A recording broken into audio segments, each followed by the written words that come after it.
People want big phones. First, that idea was silly, then it was a little bit true, now it's just kind of obvious. We don't use our phones to make calls, we use them to watch movies and read books and get work done and send weird videos on Snapchat.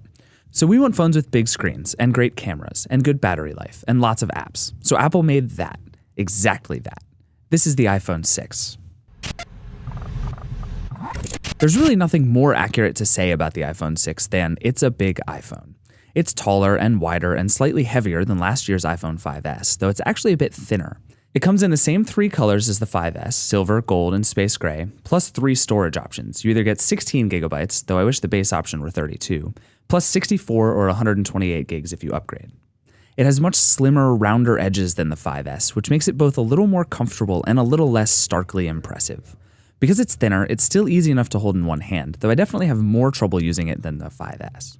It's about the size of your average flagship Android phone, somewhere in between last year's Moto X and this year's HTC One M8. Moving up from a 4-inch phone takes a minute to get used to, but it really is worth it. The iPhone 6 looks a bit like the very first iPhone, actually. There's no question this is an Apple product. It's really well made, sturdy and high-end, and even the buttons feel better than they ever have.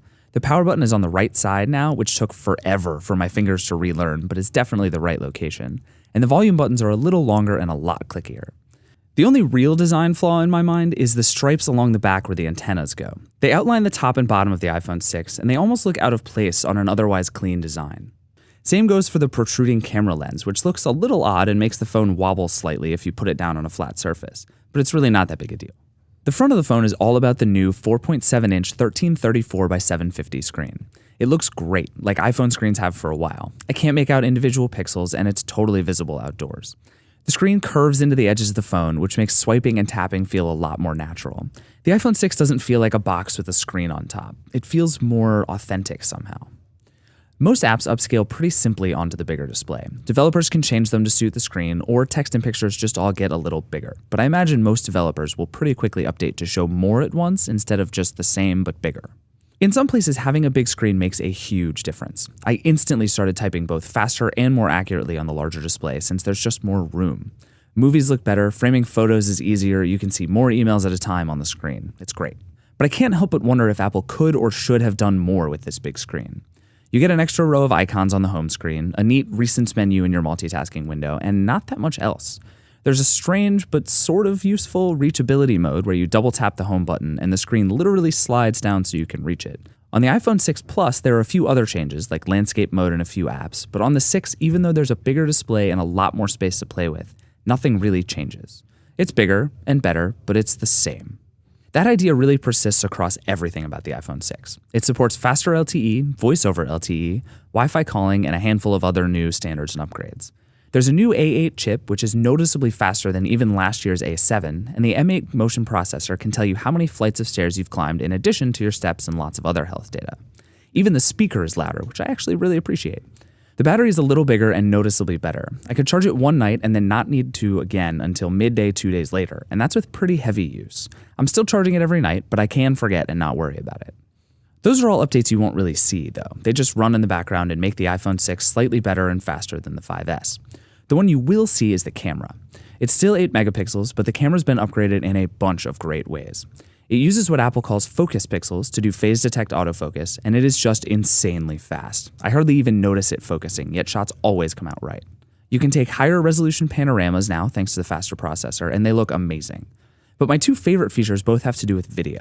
One is that you can shoot slow motion video up to 240 frames per second, which turns quick moving action into this epic replay footage. The other is cinematic video stabilization, which does an incredible job of taking your shaky handheld video and making it still and smooth.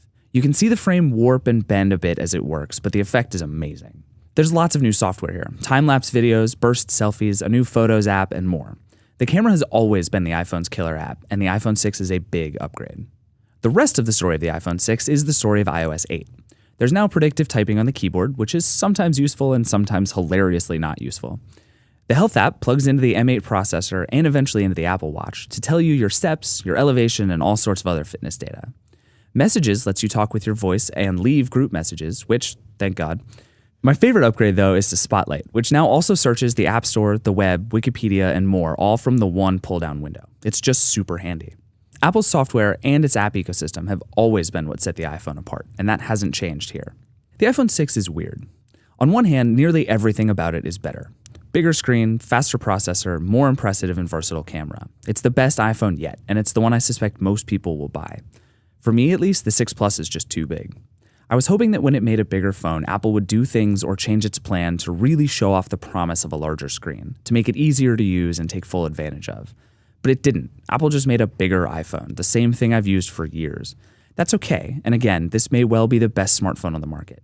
But the iPhone 6 doesn't quite feel like a revolutionary device. It feels like Apple playing catch-up, just giving the people what they want and nothing more. I wish Apple had really taken the chance to rethink how we use a phone now that our phones are so big. Instead, we just got a really great big phone. Nothing less and nothing more.